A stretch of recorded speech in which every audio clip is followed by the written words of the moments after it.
Ernakulam Vazhakkala doctor of Saint Thomas സന്യാസിനി സമൂഹത്തിലെ അംഗമായ സിസ്റ്റർ ജസ്റ്റിന തോമസ് പാറമടയിൽ മരിച്ച നിലയിൽ കാണപ്പെട്ട സംഭവം ഏറെ വാർത്താ പ്രാധാന്യം നേടിയിരുന്നു ഈ ദിവസങ്ങളിൽ. എന്നാൽ കന്യാസ്ത്രീ മഠങ്ങളിലെ ദുരൂഹ മരണം എന്ന പേരിൽ നുണപ്രചരണങ്ങളും വ്യാജ വാർത്തകളും സോഷ്യൽ മീഡിയയിൽ അടിച്ചുവിടുന്ന ധാരാളം ആളുകളെ ഈ ദിവസങ്ങളിൽ ശ്രദ്ധയിൽപ്പെടുകയുമുണ്ടായി. ഇതിനെതിരെ ഔദ്യോഗികമായി സന്യാസിനി സമൂഹം വാർത്താക്കുറിപ്പ് ഇറക്കേണ്ട സാഹചര്യം വരെ ഉണ്ടായി. എന്താണ് ഇത്തരം നുണപ്രചരണങ്ങളുടെ പിന്നിൽ? എന്താണ് ഇവരുടെ ഗൂഢലക്ഷ്യം? ഈ വിഷയമാണ് ഇന്ന് ഷെക്കൈന ബിഗ് ഡിബേറ്റ് ചർച്ച ചെയ്യുന്നത്. ഈ ചർച്ചയിൽ നമ്മളോടൊപ്പം പങ്കെടുക്കുന്നു retired DGP doctor Sibi Mathews IPS, Thrissur government medical college psychiatry വിഭാഗം senior resident doctor father Dev Augustine Capuchin, Syro Malabar സഭാ പ്രതിനിധി ഡോക്ടർ ചാക്കോ കലാമ്പറമ്പിൽ. 3 പേർക്കും ഈ ചർച്ചയിലേക്ക് സ്വാഗതം. ഡോക്ടർ ചാക്കോ കലാമ്പറമ്പിൽ, കഴിഞ്ഞ ദിവസങ്ങളിൽ ഒരു സന്യസ്തയുടെ ആത്മഹത്യ വലിയ വാർത്തയാവുകയും എന്നാൽ അതിനെ തുടർന്ന് സോഷ്യൽ മീഡിയയിൽ ധാരാളം വ്യാജ പ്രചരണങ്ങൾക്ക് തുടക്കം കുറിക്കുകയും ചെയ്തു. സഭയുമായി ബന്ധപ്പെട്ട് സന്യാസ സമൂഹവുമായി ബന്ധപ്പെട്ടൊക്കെയുള്ള വാർത്തകൾ വന്നു. അതിന് മറുപടിയായിട്ട് സന്യാസ സമൂഹത്തിന് തന്നെ വിശദീകരണ കുറിപ്പുമായിട്ട് പത്രക്കുറിപ്പുമായിട്ട് ഇറങ്ങേണ്ട ഒരു സാഹചര്യം വരെ ഉണ്ടായി. എങ്ങനെയാണ് അങ്ങ് ഈ വിഷയത്തെ നോക്കിക്കാണുന്നത്? നമ്മുടെ സമൂഹത്തില് വിഷാദരോഗാവസ്ഥ പോലുള്ള മാനസികാരോഗ്യ പ്രശ്നങ്ങള് വലിയൊരു വിഭാഗം ആളുകളെ തീർച്ചയായിട്ടും അധീനപ്പെടുത്തിയിരിക്കുന്ന അല്ലെങ്കിൽ കീഴ്പ്പെടുത്തിയിരിക്കുന്ന ഒരു രോഗമാണ്. ഞാൻ ഈ അടുത്ത ദിവസം വായിച്ച ഒരു ആർട്ടിക്കിളില് ഇന്ത്യയിലെ 1 ലക്ഷം പേരില് 10.2 പേര് ഇത്തരം രോഗത്തിന് അടിമയാണെന്നും കേരളത്തിൽ അത് 1 ലക്ഷം പേർക്ക് 24.3 ആളുകൾ ഈ രോഗത്തിന് അടിമകളാണെന്നും കാണും. ഈ ഒരു സംഭവത്തില് ഞാനൊരു സ്റ്റാറ്റിസ്റ്റിക്സ് എടുത്തപ്പോൾ 1980 മുതൽ ഇന്ന് വരെ ഏകദേശം ഒരു ശരാശരി ഇത്തരം ആത്മഹത്യകള് സന്യസ്തരില് 16-17 പേരിൽ മാത്രമാണ് സംഭവിച്ചിട്ടുള്ളത്. ഈ നിരക്കനുസരിച്ച് നോക്കുകയാണെങ്കിൽ, കേരളത്തിന്റെ നിരക്കനുസരിച്ച് നോക്കുകയാണെങ്കിൽ ശരാശരി ഒരു വർഷത്തിൽ 9 പേര് ആത്മഹത്യ ചെയ്യപ്പെടേണ്ടതാണ്. എന്നാൽ മാനസിക പ്രശ്നം അധികവും ഒരു ഡിപ്രഷനിലേക്ക് മാറുകയും അത് ഒരു മനുഷ്യന്റെ മാനസികാവസ്ഥയെ തകർത്ത് അത് മരണത്തിലേക്ക് എടുത്തു ചാടുകയും ചെയ്യുന്നു എന്നുള്ളത് ആത്മഹത്യാ പ്രവണത ഒരു സൈക്കാട്രിക് എമർജൻസി ആണെന്നാണ് ഡോക്ടർമാർ സാക്ഷ്യപ്പെടുന്നത്. പക്ഷെ നമ്മുടെ വൈദികരിലോ അല്ലെങ്കിൽ സന്യസ്തരിലോ വളരെ കുറവ് മാത്രമാണ് താരതമ്യേന ഇത്തരം മാനസിക ആഘാതം മൂലമുള്ള ആത്മഹത്യകൾ നമ്മൾ കാണുന്നത്. എന്നിട്ട് പോലും അതിനെ പെരുപ്പിച്ച് കാണിക്കുവാനും അത്തരം സംഭവങ്ങളൊക്കെ എന്തോ ദുരൂഹതയാണെന്ന് ഉയർത്തി കാണിക്കുവാനുള്ളൊരു ശ്രമം സമൂഹത്തിന്റെ പല കോർണറുകളിൽ നിന്നും നടക്കുന്നു എന്നുള്ളത് തീർച്ചയായിട്ടും നമുക്ക് ആശങ്ക ഉണർത്തുന്ന ഒരു കാര്യമാണ്. അതിന് വിദ്യാഭ്യാസമോ അല്ലെങ്കിൽ ഉന്നതമായ സ്ഥാനമാനങ്ങളോ ഒന്നും ഈ വിഷാദ രോഗത്തിന് തീർച്ചയായിട്ടും അതുമൂലം ഉണ്ടാകുന്ന ആത്മഹത്യകൾക്ക് ഒരു മാനദണ്ഡമേ അല്ല. വളരെ ഉയർന്ന വിദ്യാഭ്യാസമുള്ള ഡോക്ടർമാരെ ഇത്തരം പ്രചരണങ്ങളിൽ അപ്പോൾ ഗൂഢാലോചനയുണ്ടെന്നാണ് താങ്കൾ സംശയിക്കുന്നത്? തീർച്ചയായിട്ടും അങ്ങനെ നമ്മൾ കാണേണ്ടി വരും. കാരണം ഈ അടുത്ത കാലത്ത് ഞാൻ കണ്ടത് ഒരു മതവിഭാഗത്തിന്റെ ഒരു പഠന കേന്ദ്രത്തിനോടനുബന്ധിച്ചുണ്ടായിരുന്ന ഒരു കുളത്തിൽ ഒരു കുട്ടി അവിടെ മരിച്ചു കിടക്കുന്നതായിട്ട് കണ്ടു. ഒരു ചെറിയ കോർണർ ന്യൂസ് മാത്രമാണ് പത്രങ്ങളിൽ നമുക്ക് കാണാൻ കഴിഞ്ഞത്. അതുപോലെ തന്നെയുള്ള സംഭവങ്ങള് കോവിഡ് കേസില് ഒരു പെൺകുട്ടിയെ റേപ്പ് ചെയ്ത കേസുകൾ നമ്മൾ കണ്ടു. അതിനൊക്കെ പെട്ടെന്ന് തമസ്കരിക്കപ്പെട്ടു പോകുന്നു. അത്തരം വാർത്തകളൊക്കെ തമസ്കരിക്കപ്പെടും, അതൊന്നും ചർച്ചയാകുന്നില്ല. എന്നാൽ ഇത്തരത്തിലുള്ള സന്യസ്തരുടെയോ അതുപോലുള്ള ക്രിസ്ത്യ മതവിഭാഗത്തിലെ ഏതെങ്കിലും ഒരാളുടെ ആത്മഹത്യ ഉണ്ടാകുമ്പോൾ ആ ആത്മഹത്യയല്ല, അത് കൊലപാതകമാണ് എന്ന് വരുത്തി തീർക്കാനുള്ള ഒരു ബോധപൂർവമായ ശ്രമം ചില മാധ്യമങ്ങൾ അടക്കമുള്ള പല മേഖലകളിലും കാണുന്നു എന്നുള്ളത് ഈ കാലഘട്ടത്തില് തീർച്ചയായിട്ടും നമ്മൾ തിരിച്ചറിയേണ്ട കാര്യമാണ്, അത് തിരുത്തേണ്ട കാര്യവുമാണ്. വ്യക്തമാണ്. ഡോക്ടർ സിബി മാത്യൂസ്, മലയാളി ഇങ്ങനെ മരിക്കണോ എന്നൊരു പുസ്തകം ഒരുപക്ഷെ ഇന്ത്യയിൽ തന്നെ ഈ വിഷയത്തിൽ ഏറ്റവും ആധികാരികമായിട്ടുള്ള ഒരു പഠനമാണ്, പ്രത്യേകിച്ച് കേരളത്തിന്റെ പശ്ചാത്തലത്തിലൊക്കെ. അങ്ങയുടെ സർവീസ് കാലഘട്ടത്തിലും ഇത്തരം ധാരാളം സംഭവങ്ങളും നേരിട്ട് കാണുകയും അതിന് അന്വേഷണങ്ങളുമായിട്ട് ബന്ധപ്പെട്ട് അങ്ങ് ഇടപെട്ടിട്ടുണ്ടാകാം. മലയാളികളുടെ ഇങ്ങനെയുള്ള ഒരു ആത്മഹത്യ പ്രവണത, ഏറി വരുന്ന ആത്മഹത്യ പ്രവണതയെ അങ്ങ് എങ്ങനെയാണ് നോക്കിക്കാണുന്നത്? മലയാളികളുടെ ആത്മഹത്യാ പ്രവണത എന്ന് പറയുന്നത് ഏതാണ്ടൊരു ദീർഘമായ ഒരു കാലയളവ് ഞാൻ പഠന വിഷയമാക്കിയിട്ടുണ്ട്. രേഖകൾ ലഭ്യമാണ്. അത് പെട്ടെന്നുണ്ടായ ഒരു കാര്യമില്ല. ഏതാണ്ട് 10-30 വർഷം നമ്മൾ എടുത്തു നോക്കുകയാണെങ്കിൽ ശരാശരി ഇന്ത്യയിലെ ആത്മഹത്യാ നിരക്കിൻ്റെ ഏതാണ്ട് ഇരട്ടിയിൽ കൂടുതലാണ് കേരളത്തിലെ ആത്മഹത്യാ നിരക്ക് എന്ന് പറയുന്നത്. നിരക്ക് എന്ന് പറയുന്നത് 1,00,000 ജനസംഖ്യയിൽ എത്ര വ്യക്തികളാണ് ആത്മഹത്യ ചെയ്യുന്നത് എന്നുള്ളതിനെയാണ് റേറ്റ് അഥവാ നിരക്കെന്ന് പറയുന്നത്. ആ നിരക്ക് നോക്കുകയാണെങ്കിൽ മൊത്തം ഉള്ള ഭാരതത്തിൻ്റെ ആ നിരക്കിൻ്റെ ഇരട്ടിയിൽ കൂടുതലാണ്.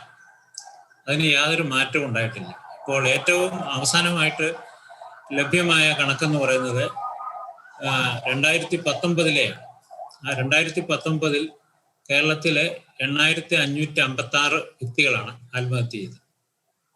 അപ്പോൾ കേരളം എന്ന് പറയുന്നത്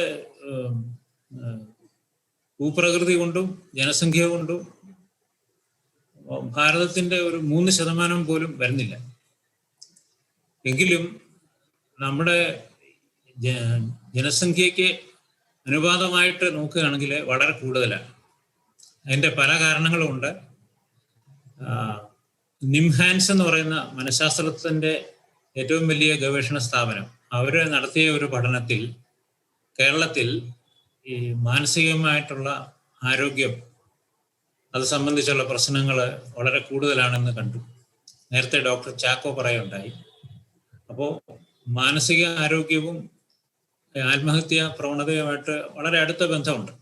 കാരണം ഒത്തിരിയേറെ വ്യക്തികൾ ആത്മഹത്യാ പ്രവണതയുള്ളവരാണ്. ആ പ്രവണത ഒരുപക്ഷെ അവസാനം അവരെ ആ സംഭവം നടത്തുന്നതിലേക്ക് കൊണ്ടെത്തിക്കാം. നല്ല ഒരു കൗൺസിലിംഗ് കിട്ടുകയാണെങ്കിൽ അല്ലെങ്കിൽ ജീവിത സാഹചര്യത്തിൽ മാറ്റം വരികയാണെങ്കിൽ ആത്മഹത്യ അവസാനിക്കണമെന്നില്ല. പക്ഷെ പലപ്പോഴും അങ്ങനെ സംഭവിക്കുന്നു. അപ്പോൾ ഞാൻ നടത്തിയ പഠനത്തിൽ എനിക്ക് മനസ്സിലായ കാര്യം പ്രധാനമായിട്ടും അതിന് ഫാമിലിയുമായിട്ട് ബന്ധപ്പെട്ട പ്രശ്നങ്ങളാണ്. സന്യസ്തരെ സംബന്ധിച്ച് പ്രത്യേകമായൊരു പഠനമൊന്നും നടത്തേണ്ട സാഹചര്യം ഉണ്ടായിട്ടില്ല. കുടുംബങ്ങളുടെ അവസ്ഥ പരിശോധിക്കുകയാണെങ്കിൽ സാമ്പത്തികമായ ബുദ്ധിമുട്ട്, ഗുരുതരമായ രോഗങ്ങൾ, ക്യാൻസർ അല്ലെങ്കിൽ TB അല്ലെങ്കിൽ ഡയബറ്റീസ് പോലെ ദീർഘമായ ചികിത്സ ആവശ്യമായിട്ടുള്ള ക്രോണിക് ഡിസീസ് എന്ന് പറയുന്ന വിഭാഗത്തിൽപ്പെട്ട രോഗങ്ങൾ. പിന്നെ മൂന്നാമത്തെ ഒരു കാരണം പറഞ്ഞാൽ കുടുംബ കലഹം, ഫാമിലി ക്വാറൽസ്. ഈ 2-3 കാരണങ്ങളാണ് ഈ ആത്മഹത്യ കൂടി വരാനുള്ള കാരണം. ഞാൻ രണ്ടാം ഘട്ടത്തിൽ തിരിച്ചു വരാം. ഡോക്ടർ ദേവക്കര, ഇവിടെ ഒരു പ്രസക്തമായ ഒരു ചോദ്യമില്ലേ? കാരണം സന്യസ്തർ ആത്മഹത്യ ചെയ്യുക എന്ന് പറഞ്ഞത് അത് അസ്വാഭാവികമായിട്ട് തന്നെയാണ് നമ്മൾ പൊതുസമൂഹം കരുതുക. കാരണം വിശുദ്ധ കുർബാനയിൽ ചേർന്ന് നിൽക്കുന്ന, വിശുദ്ധ കുംഭസാരം സ്വീകരിക്കുന്ന കേരളത്തിലെ സമൂഹത്തിലെ താഴെത്തട്ടിലുള്ള സമൂഹത്തെ എല്ലാം മുന്നിലെത്തിച്ചത് ഈ സന്യാസ സമൂഹങ്ങളാണ്. പ്രത്യേകിച്ച് സിസ്റ്റേഴ്സിൻ്റെയൊക്കെ ഈ മാനസികാരോഗ്യ മേഖലയൊക്കെയുള്ള സിസ്റ്റേഴ്സിന്റെ സംഭാവന അത് വളരെ വലുതുമാണ്. അങ്ങനെയൊക്കെയുള്ള വ്യക്തികൾ ആത്മഹത്യ ചെയ്യുമ്പോൾ അത് ഒരു വാർത്തയായി മാറുന്നത് സ്വാഭാവികമല്ലേ? തീർച്ചയായും ഒരു ആശങ്ക ജനിപ്പിക്കുന്ന ഒരു കാര്യം തന്നെയാണ്. കാരണം നമ്മൾ ഒരിക്കലും അങ്ങനെ ഒരു വാർത്ത പ്രതീക്ഷിക്കുന്നില്ല, നമ്മുടെ മനസ്സിൽ അങ്ങനെ ഒരു വാർത്ത പ്രതീക്ഷിക്കുന്നില്ല. അതുകൊണ്ടാണ് നമുക്കെല്ലാവർക്കും ഇതൊരു ആശങ്കാജനകമായ വാർത്തയായിരിക്കുന്നത്. പക്ഷെ എന്തുകൊണ്ട് അവർ ചെയ്യുന്നു എന്ന് ചോദിച്ചാൽ വളരെ സിമ്പിളായിട്ട് നമുക്ക് പറയാൻ പറ്റും, അവരും മനുഷ്യരാണ് എന്നുള്ളതാണ് അതിൻ്റെ ആദ്യത്തെ ഉത്തരം. അവർക്കും ഒരു മനസ്സുണ്ട്. മനസ്സുള്ളവർക്കെല്ലാം എപ്പോഴെങ്കിലും അവർക്ക് മാനസികാരോഗ്യ പ്രശ്നങ്ങൾ വരികയാണെങ്കിൽ, ആർക്കും മാനസികാരോഗ്യ പ്രശ്നങ്ങൾ വരാം. പഠനങ്ങൾ പറയുന്നത് നിങ്ങൾക്ക് പാരമ്പര്യമായി മാനസികാരോഗ്യ പ്രശ്നങ്ങൾ ഇല്ലെങ്കിൽ തന്നെയും നിങ്ങൾക്കൊരു മാനസികാരോഗ്യ പ്രശ്നം വരാനുള്ള സാധ്യത 1% ഉണ്ട്. അതും തീവ്രമായ സ്കിസോഫ്രീനിയ പോലെയുള്ള രോഗങ്ങൾ. അപ്പം അതുകൊണ്ട് തന്നെ നമ്മൾ സമൂഹത്തിൽ ഉന്നത സ്ഥാനീയരായി കരുതുന്ന അവർക്ക് ഇത്തരം പ്രശ്നങ്ങളൊന്നും വരികയില്ല എന്നുള്ള തെറ്റായ ഉറച്ച ബോധ്യങ്ങൾ മനസ്സിലുള്ളത് കൊണ്ടാണ് ഇങ്ങനെ സന്യസ്തർ ആത്മഹത്യ ചെയ്യുമ്പോൾ അല്ലെങ്കിൽ അത്തരം വാർത്തകൾ കേൾക്കുമ്പോൾ നമുക്ക് നമ്മുടെ മനസ്സുകൊണ്ട് നമുക്ക് സ്വീകരിക്കാൻ വളരെ വിമുഖതയുള്ളത്. അതുകൊണ്ട് തന്നെ അത് വളരെ വൈറലായിട്ടുള്ള ഒരു ന്യൂസായി തീരുകയും വളരെ പബ്ലിസിറ്റി ലഭിക്കുകയും ചെയ്യുന്നു എന്നുള്ളതാണ് യാഥാർത്ഥ്യം. അപ്പോൾ നമ്മൾ മനസ്സിലാക്കേണ്ട ഒരു കാര്യം, സന്യസ്തരും സമർപ്പിതരും പുരോഹിതരുമെല്ലാം മനുഷ്യരാണ്. മനുഷ്യരായ ആർക്കും, എന്നെ കേൾക്കുന്ന നിങ്ങൾക്കും എനിക്കും ആയാൽ പോലും എപ്പോൾ വേണമെങ്കിലും മാനസികാരോഗ്യ പ്രശ്നങ്ങൾ വരാം. അത് തീവ്രമാകുമ്പോൾ, ഡിപ്രഷൻ പോലുള്ള തീവ്രമായ മാനസികാരോഗ്യ പ്രശ്നങ്ങൾ വരുമ്പോൾ ചിലപ്പോൾ ആത്മഹത്യാ ടെൻഡൻസിയും ആത്മഹത്യ ചെയ്യാനുള്ള പ്രവണതയെല്ലാം കാണിക്കാൻ സാധ്യതയുണ്ട്. അത് തീർച്ചയായും ചില സന്ദർഭങ്ങളിൽ മരുന്ന് വഴിയും ചില സന്ദർഭങ്ങളിൽ തെറാപ്പിയും കൗൺസിലിങ്ങും വഴിയൊക്കെ നമ്മൾ കൈകാര്യം ചെയ്യേണ്ടതാണ്. അതിനെ വളരെ സീരിയസ് ആയി പരിഗണിക്കാതെ അത് കണ്ടില്ലെന്ന് നടിച്ച് സമൂഹത്തിൻ്റെ പൊതുവെയുള്ള മാനസികാരോഗ്യ പ്രശ്നങ്ങളോട് കാണിക്കുന്ന അയിത്തം നമ്മൾ കാണിക്കുമ്പോഴാണ് ഇത്തരത്തിലുള്ള അനിഷ്ട സംഭവങ്ങൾ ഉണ്ടാകുന്നത്. അതുകൊണ്ട് തന്നെ പഠനങ്ങൾ കൃത്യമായി പറയുന്നത്, ആത്മഹത്യ നിങ്ങൾക്ക് പ്രിവെൻറ്റ് ചെയ്യണമെങ്കിൽ, പ്രതിരോധിക്കണമെങ്കിൽ അതിൻ്റെ ആദ്യത്തെ നടപടി എന്ന് പറയുന്നത് വിഷാദ രോഗങ്ങളെ പ്രതിരോധിക്കുക എന്നുള്ളതാണ്. കാരണം പഠനങ്ങൾ പറയുക, ആത്മഹത്യ ചെയ്യുന്ന വ്യക്തികളിലെ ഒരു സൈക്കോളജിക്കൽ ഓട്ടോപ്സി എന്ന് പറയും. ആത്മഹത്യ ചെയ്ത വ്യക്തികളുടെ മാനസിക നിലയെ നമ്മൾ പിന്നിലേക്ക് കടന്നു എന്ന് നമ്മൾ പരിശോധിക്കുമ്പോൾ 90% ആളുകൾക്കും ചില മാനസിക അസ്വസ്ഥതകൾ ഉണ്ടായിട്ടുണ്ട് എന്ന് തെളിയിക്കപ്പെട്ടിട്ടുണ്ട്. ഇതിൽ 80% ആളുകൾക്കും കടുത്ത വിഷാദ രോഗത്തിൻ്റെ ലക്ഷണങ്ങൾ കൃത്യമായി ഉണ്ടായിരുന്നു എന്നും അവർ മരണത്തിൻ്റെ കുറച്ചു മാസങ്ങൾക്ക് മുമ്പ് വൈദ്യസഹായം തേടുകയും പലപ്പോഴും ഈ വിഷാദരോഗം കണ്ടുപിടിക്കപ്പെടാതെ പോവുകയൊക്കെ ചെയ്യുന്ന സാഹചര്യങ്ങൾ ഉണ്ടായിട്ടുണ്ട്. അതുകൊണ്ട് തന്നെ ആത്മഹത്യ പ്രിവെൻറ്റ് ചെയ്യാനുള്ള ഫസ്റ്റ് സ്റ്റെപ്പ് എന്ന് പറയുന്നത് വിഷാദ രോഗങ്ങളെ കണ്ടെത്തുകയും അതിനെ ചികിത്സിക്കുകയും ചെയ്യുക എന്നുള്ളതാണ്. ഡോക്ടർ ദേവച്ചൻ, അതായത് ഇവിടെ ഈ ഒരു വിഷയം നമുക്കറിയാം, സിസ്റ്റർ ജസ്റ്റീനയുടെ ആത്മഹത്യ, ആ വിഷയത്തെ അങ്ങ് പഠിച്ചിട്ടുണ്ടോ? അവിടുത്തെ ഒരു പശ്ചാത്തലം എന്തായിരുന്നു? ഇങ്ങനെ ഒരു നിലപാടിലേക്ക് സിസ്റ്റർ ജസ്റ്റീന എത്തുന്നതിന്റെ കാരണം എന്തായിരിക്കും? നമ്മൾ കൃത്യമായി മനസ്സിലാക്കേണ്ട ഒരു കാര്യം, പലരും ഒരാൾ ആത്മഹത്യ ചെയ്യുമ്പോൾ കംപ്ലീറ്റഡ് സൂയിസൈഡ് എന്ന് പറഞ്ഞാൽ വിജയകരമായ ഒരു ആത്മഹത്യ, അയാൾ മരണപ്പെട്ടു എന്നുള്ള സിറ്റുവേഷൻ നടക്കുമ്പോൾ 5 അതിലധികമോ ആളുകൾ ആത്മഹത്യക്ക് ശ്രമിക്കുന്നുണ്ട് എന്നുള്ളതാണ്. 5 അതിലധികമോ ആളുകൾ ആത്മഹത്യക്ക് ശ്രമിക്കുമ്പോഴാണ് ഒരാൾ ആത്മഹത്യ വിജയകരമായി പൂർത്തിയാക്കുന്നത്.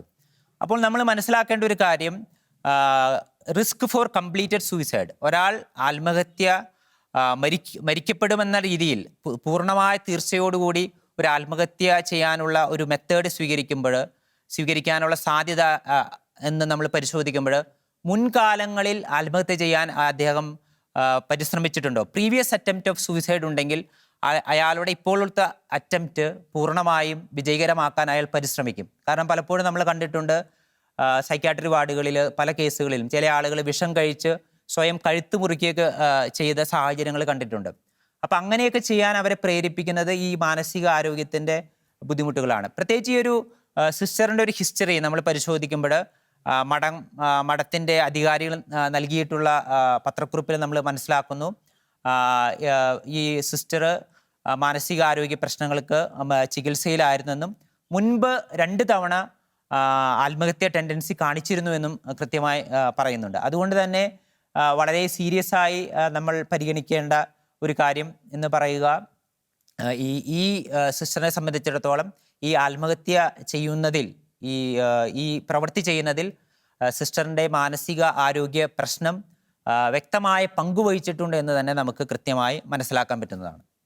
അതായത് ഒരു ഇൻസിഡന്റ് ലൈഫിൽ വരുത്തിയ ഒരു മാറ്റം, അത് മാനസികമായി ഏൽപ്പിച്ചൊരു മുറിവ്, അതാണ് ഇത്തരം ഒരു കടും കൈയിലേക്ക് എത്തിച്ചത് എന്നാണ് അല്ലേ ഫാദർ? അങ്ങനെ നമുക്ക് പറയാൻ പറ്റില്ല. കാരണം നമ്മൾ ഒരു മാനസികാരോഗ്യ പ്രശ്നത്തിൻ്റെ കാരണത്തെക്കുറിച്ച് പറയുമ്പോൾ നമ്മളുടെ ഒരു മോഡൽ എന്ന് പറയുന്നത് ബയോ സൈക്കോ സോഷ്യൽ മോഡലാണ്.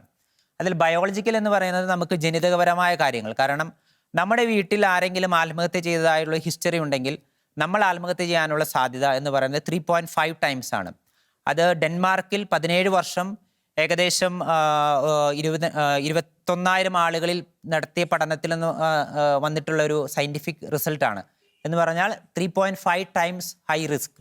അപ്പോൾ ബയോളജിക്കലായിട്ടുള്ള ജനിതകപരമായ കാര്യങ്ങളാണ് ഒരു കാര്യം. രണ്ടാമത്തെ കാര്യം എന്ന് പറയുന്നത് നമ്മുടെ ഒരു സൈക്കോളജിക്കൽ മേക്കപ്പാണ്. ഒരു വ്യക്തിയുടെ സൈക്കോളജിക്കൽ മേക്കപ്പ്, അയാളുടെ പേഴ്സണാലിറ്റി, പ്രശ്നങ്ങളെ പ്രതിസന്ധികളെ നേരിടാനുള്ള അയാളുടെ ട്രെയിനിങ് കപ്പാസിറ്റി ഒക്കെയാണ്. അതാണ് രണ്ടാമത്തെ ഒരു കാര്യം. മൂന്നാമത്തെ ഒരു കാര്യം എന്ന് പറയുന്നത് സോഷ്യൽ ഫാക്ടേഴ്സാണ്, അയാളായിരിക്കുന്ന സാഹചര്യങ്ങളെ, സിറ്റുവേഷൻ. അപ്പോൾ ഈ 3 കാര്യങ്ങളും സമഞ്ജസമായി സമ്മേളിക്കപ്പെടുമ്പോഴാണ് ഒരാൾക്ക് മാനസികാരോഗ്യ പ്രശ്നം ഉണ്ടാകുന്നത്. ഇവിടെ ഈ സിസ്റ്ററിനെ സംബന്ധിച്ചിടത്തോളം ആ ആക്സിഡൻറ്റ് എന്ന് പറയുന്ന സംഭവം ഒരു വലിയൊരു സൈക്കോളജിക്കൽ ഇമ്പാക്റ്റ് ഉണ്ടാക്കിയിരിക്കണം.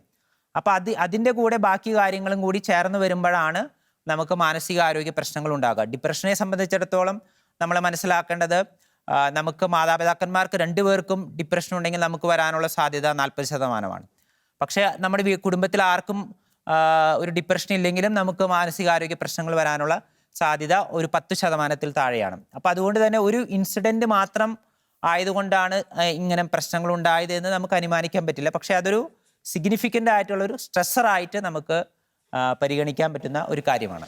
വ്യക്തമാണ്. ഡോക്ടർ ചാക്കോ കലാമ്പറമ്പിൽ, ഈ ഒരു ആത്മഹത്യക്ക് ശേഷം മാധ്യമങ്ങൾ ഈ വാർത്തയെ കൈകാര്യം ചെയ്ത വിധം അങ്ങ് ആദ്യഘട്ടത്തിൽ പരാമർശിച്ചിട്ടില്ലല്ലോ. എന്തുകൊണ്ടായിരിക്കാം ഇങ്ങനൊരു പൊതുബോധം ഈ സമൂഹത്തിൽ രൂപപ്പെടുക? ഒരു കന്യാസ്ത്രീ ആത്മഹത്യ ചെയ്യപ്പെടുന്ന ഉടനെ തന്നെ ആളുകൾ മറ്റൊരു ഫാക്ട് ചെക്കുകളൊന്നും നോക്കാതെ, മറ്റൊരു സാഹചര്യങ്ങളോ സാധ്യതകളോ ഒന്നും പരിഗണിക്കാതെ ഇങ്ങനൊരു കൺക്ലൂഷനിലേക്ക് എത്തുകയും അത് വലിയ വാർത്താ പ്രചാരം നേടുകയും സോഷ്യൽ മീഡിയയിലും മറ്റുമൊക്കെ അത് വലിയ ഒരു ചർച്ചയായി മാറുകയും ചെയ്യുന്നു. ഈ ഒരു പൊതുബോധം എങ്ങനെയാണ് രൂപപ്പെട്ടത്? സെൻസേഷണൽ ന്യൂസ് ഈ കാലഘട്ടത്തിന്റെ അപകടകരമായിട്ടുള്ള ഒരു പ്രവണതയാണ്. അതായത് തണുപ്പ് മൂലം മരിക്കുന്നവൻ വാർത്തയല്ലാതാകുന്നു, വഴിയിൽ കിടന്ന് തണുപ്പ് മൂലം മരിക്കുന്നവൻ വാർത്തയല്ലാതാകുന്നു. ചെറിയ കാര്യങ്ങളെ പൊടുപ്പും തൊങ്ങലും വെച്ച് പ്രചരിപ്പിച്ചുകൊണ്ട് സമൂഹത്തിന്റെ മുമ്പിൽ റേറ്റിംഗ് കൂട്ടാനായിട്ട് മാധ്യമങ്ങൾ അടക്കം ശ്രമിക്കുന്നു. ഒരു വശത്ത് അത്. രണ്ടാമത്തെ, അത്തരം വാർത്തകൾ പ്രചരിപ്പിക്കുമ്പോൾ ഈ വാർത്ത പ്രചരിപ്പിക്കുന്ന അല്ലെങ്കിൽ പ്രചരിപ്പിക്കപ്പെടുന്ന വ്യക്തികളോ സമൂഹങ്ങളോ അല്ലെങ്കിൽ സമുദായങ്ങളോ അല്ലെങ്കിൽ സംഘടനകളോ തങ്ങൾക്കെതിരെ നിയമ നടപടി സ്വീകരിക്കില്ല, അല്ലെങ്കിൽ വലിയൊരു പ്രക്ഷോഭവും പ്രതിഷേധവും ഉണ്ടാക്കില്ല എന്ന് തോന്നുന്നവരുടെ അടുത്ത് ഇത്തരത്തിലുള്ള പ്രചരണങ്ങൾ കൂടുതലുമാണ്. അതേസമയത്ത് ഇതിനെതിരെ പ്രതികരിക്കുകയും ശക്തമായി തിരിച്ചടിക്കുകയും ചെയ്യുന്ന വ്യക്തികളോ സ്ഥാപനങ്ങളോ പ്രസ്ഥാനങ്ങളോ ഒക്കെ ആണെങ്കിൽ ഇത്തരത്തിലുള്ള സെൻസേഷൻ ന്യൂസുകളെ മാർക്കറ്റ് ചെയ്യുന്ന രീതി താരതമ്യേന കുറവാണ്. അത് മാധ്യമങ്ങളുടെ ഒരു തന്ത്രമാണ്. കത്തോലിക്ക സഭ ഞാൻ മനസ്സിലാക്കുന്നിടത്തോളം അതിന്റെ ഒരു ഹോളിനെസ് കോഡുണ്ട്.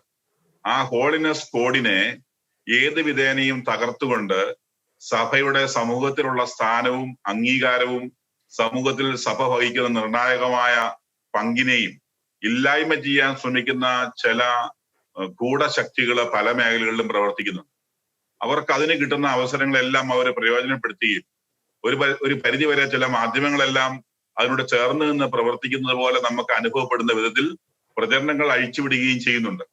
അതിനെ കൗണ്ടർ ചെയ്യാനായിട്ട് ക്രൈസ്തവ വിശ്വാസത്തിന്റെ രീതി അനുസരിച്ച് ഒരു കരണത്തടിച്ചാൽ മറുകരണം കാണിച്ചു കൊടുക്കുക എന്ന രീതിയിൽ നമ്മൾ അങ്ങ് പോവുകയാണ്. അത് അവിടെ ഉണ്ട്. അതേസമയത്ത് ഒരു കരണത്തടിക്കുന്നവനെ 2 കരണത്തും തിരിച്ചടിക്കുന്നവനാണെങ്കിൽ അവനോട് കുറെ കൂടെ എന്താ പറയാ, കുറെ കൂടെ ഭയം സമൂഹത്തിനുണ്ട്, അല്ലെങ്കിൽ ഇത്തരം പ്രചരിപ്പിക്കുന്ന സംവിധാനങ്ങൾക്കുണ്ട്. അപ്പൊ ഇത് മറന്നു പോകണ്ട. അത് ക്രൈസ്തവീയതയുടെ ഒരു ക്രൈസ്തവ വിശ്വാസത്തിന്റെ എന്താ പറയാ ഒരു പൊതുവായ സ്വഭാവമാണ്. അത് സഭയിൽ നിന്ന് ആർക്കും എടുത്തു മാറ്റാനൊന്നും കഴിയില്ല. നമ്മള് ഒന്ന് പറഞ്ഞാൽ ഉടനെ അതിനെതിരെ തെറിക്കുത്തരം മുറിപ്പത്തിൽ നിന്ന് നാടൻ ഭാഷയിൽ പറയുന്ന പോലെ പ്രതികരിക്കുന്നവരല്ല ക്രൈസ്തവര്. മറിച്ച് വിവേകത്തോടെ അതിനെ കണ്ട് സംയമനത്തോടെ ആ പ്രശ്നത്തെ സമീപിച്ച് അതിന് മനസ്സിലാക്കുവാനുള്ള ഒരു ആർജവം ക്രൈസ്തവ സമൂഹത്തിനുണ്ട്. മറ്റുള്ളവരെ അത് മനസ്സിലാക്കുന്നതിൽ നമ്മൾ പലപ്പോഴും പരാജയപ്പെടുന്നുണ്ട്. മറ്റുള്ളവർക്ക് അത് മനസ്സിലാക്കി കൊടുക്കുന്നതിൽ നമ്മൾ ആ തരത്തിലുള്ള ഒരു പ്രചരണം നമ്മുടെ ഭാഗത്ത് ഉണ്ടാകുന്നില്ല എന്നുള്ള ഒരു വസ്തുതയായിട്ട് അവിടെ നിലകൊള്ളുന്നുണ്ട്. ഇതാണ് ഞാൻ മനസ്സിലാക്കുന്നത്. അതുകൊണ്ടാണോ അതുകൊണ്ട് തിരിച്ചുടനടി ശക്തമായ പ്രതിഷേധങ്ങളും പ്രതിരോധങ്ങളും തീർക്കാത്തത് കൊണ്ടാണോ ഇത്തരം വാർത്തകൾ മുമ്പിൽ വലിയ വാർത്തയായി മാറുകയും, എന്നാൽ കഴിഞ്ഞ വാരം തന്നെ ഇതുപോലൊരു സംഭവം, അങ്ങ് ആദ്യഘട്ടത്തിൽ സൂചിപ്പിച്ച പോലുള്ള ഒരു സംഭവം, സ്വന്തം മകനെ ബലിയർപ്പിക്കുന്ന ഒരു സംഭവമൊക്കെ ഉണ്ടായി. അതൊന്നും നമ്മുടെ ചർച്ചകളിൽ ഒരു മാധ്യമങ്ങളിലും ചർച്ചയാവുന്നുമില്ല. അത് ഒരു മുഖ്യധാരയിലൊന്നും അത് ഒരു പ്രശ്നമേ ആയി മാറുന്നില്ല. കഴിഞ്ഞ മാസം എന്നാൽ മറ്റൊരു സംഭവം നമുക്കറിയാം. ആന്ധ്രാപ്രദേശിൽ ഇപ്രകാരമുണ്ടായ ഒരു ബലി, അത് നമ്മുടെ നാട്ടിൽ പോലും വലിയ ചർച്ചകളായി മാറുകയും ചെയ്തു. ഈ വൈരുദ്ധ്യത്തെ അങ്ങ് എങ്ങനെയാണ് നോക്കിക്കാണുന്നത്? നമ്മുടെ നാടിന്റെ ഒരു പ്രത്യേകത അത് നമ്മുടെ രാഷ്ട്രീയ സംവിധാനങ്ങളും അതുപോലെ തന്നെ രാഷ്ട്രീയ സംവിധാനങ്ങൾ ഉപയോഗിച്ച് നേട്ടം കൊയ്യുന്നവരും എല്ലാം ചെയ്യുന്ന ഒരു പ്രത്യേകതയാണ്. ഞാനത് ഇവിടെ സൂചിപ്പിക്കുന്ന ഈ അവസരത്തിൽ സൂചിപ്പിക്കാൻ ആഗ്രഹിക്കുന്നത്, അതായത് നമ്മുടെ പ്രശ്നങ്ങളെ തമസ്കരിച്ചിട്ട് മറ്റുള്ള ആരുടെയെങ്കിലും മേൽ ഒരു ഡമ്മി സംസ്കാരത്തിന്റെ ഭാഗമായിട്ട് ഈ പ്രശ്നങ്ങളെ അടിച്ചേൽപ്പിച്ച് അതിലേക്ക് ശ്രദ്ധ തിരിച്ചു വിടുന്ന ഒരു പതിവ് നമ്മുടെ നാട്ടിലുണ്ട്. അത് ഈ നാടിന്റെ ഒരു പ്രത്യേകതയാണ്. അതിന് മാധ്യമങ്ങള് പലതും കൂട്ടുനിൽക്കുകയും ചെയ്യുന്നുണ്ട്. അത്തരത്തിലുള്ള ഒരു സംശുദ്ധ രാഷ്ട്രീയവും ഒരു സംശുദ്ധ മാധ്യമ പ്രവർത്തനവും കേരളത്തിൽ കുറഞ്ഞു വരുന്നു എന്നുള്ളതിന്റെ ഒരു കാരണമാണ് വാസ്തവത്തിൽ ഇത്തരം പ്രചരണങ്ങളുടെ ഒരു പരിധി വരെയുള്ള അടിസ്ഥാനമെന്ന് ഞാൻ മനസ്സിലാക്കും. വ്യക്തമാണ്. ഡോക്ടർ സിബി മാത്യൂസ്, സന്യസ്തരുടെ ആത്മഹത്യയുമൊക്കെ ആയിട്ട് ബന്ധപ്പെട്ട് ഒരുപക്ഷെ അങ്ങയുടെ സർവീസ് കാലഘട്ടത്തിൽ അത്തരം കേസുകളുമായി ഇടപെടുകയോ അല്ലെങ്കിൽ അതിന്റെ അന്വേഷണങ്ങളുമൊക്കെ ആയിട്ട് ഏതെങ്കിലും വിധത്തിലൊക്കെ ബന്ധപ്പെട്ടിട്ടുണ്ടാകാം. ഈ സന്യസ്ത മഠങ്ങളിൽ ഉണ്ടാകുന്ന സന്യസ്തരുടെ ഇത്തരം ആത്മഹത്യകളെ അങ്ങ് എങ്ങനെയാണ് നോക്കിക്കാണുന്നത്? സന്യസ്തരുടെ, ഞാൻ ഉദ്ദേശിക്കുന്നത് കന്യാസ്ത്രീകളുടെയാണ്, സിസ്റ്റർമാരുടെ ജീവിതം നമ്മളൊന്ന് പരിശോധിക്കുക.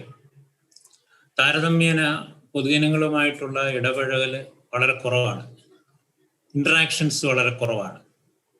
പല സമൂഹങ്ങളിലും സഭയുടെ ചട്ടങ്ങൾ പ്രകാരം, അതായത് സന്യാസ സഭയുടെ ചട്ടമാണ് ഞാൻ ഉദ്ദേശിക്കുന്നത്, അത് പ്രകാരം വീടുകളിലേക്ക് എപ്പോഴും പോകാനോ അവരുമായിട്ട് ബന്ധപ്പെടാനോ ബന്ധുക്കളെ കാണാനോ ഒന്നും സാധിക്കുകയില്ല. അപ്പോൾ മിക്കവാറും ഒരു കന്യകാലയത്തിന്റെ 4 ചുവരുകൾക്കുള്ളിൽ ഒതുങ്ങപ്പെടുന്നു അവരുടെ ജീവിതം. ഒരു പെൺകുട്ടി കന്യാസ്ത്രീയാകാനായിട്ട് തീരുമാനമെടുക്കുന്നു. ഒരുപക്ഷെ എൻ്റെ അറിവ് ശരിയാണെങ്കിൽ 20 വയസ്സിനൊക്കെ മുമ്പാണ് മിക്കവാറും പേരുടെ ആ കന്യകാലയത്തിലേക്കുള്ള പ്രവേശനം.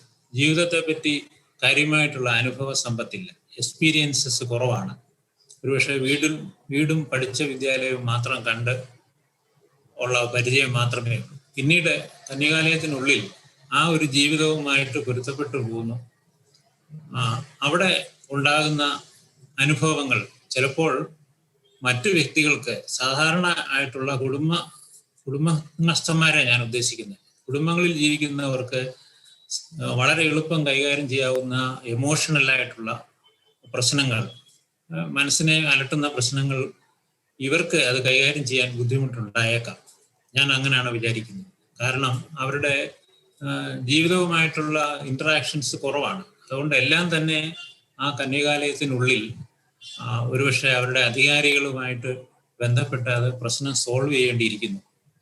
ഒരുപക്ഷെ അവരുടെ സമീപനം സ്നേഹവും കാരുണ്യവും ആർദ്രതയും ഉള്ളതാണെങ്കിൽ പ്രശ്നം പെട്ടെന്ന് സോൾവ് ചെയ്യാൻ സാധിക്കും. അതല്ല, വളരെ കർശനമായിട്ടോ അല്ലെങ്കിൽ അനുസരിപ്പിക്കുന്ന അല്ല അധികാരം കാണിക്കുന്ന ഒരു മേലധികാരിയാണ് ഇവിടെ ഉള്ളതെങ്കിൽ അവർക്കത് ചിലപ്പോൾ താങ്ങാൻ പറ്റത്തില്ല. ഇത് പൊതുവായിട്ടൊരു കാര്യം ഞാൻ പറയാണ്.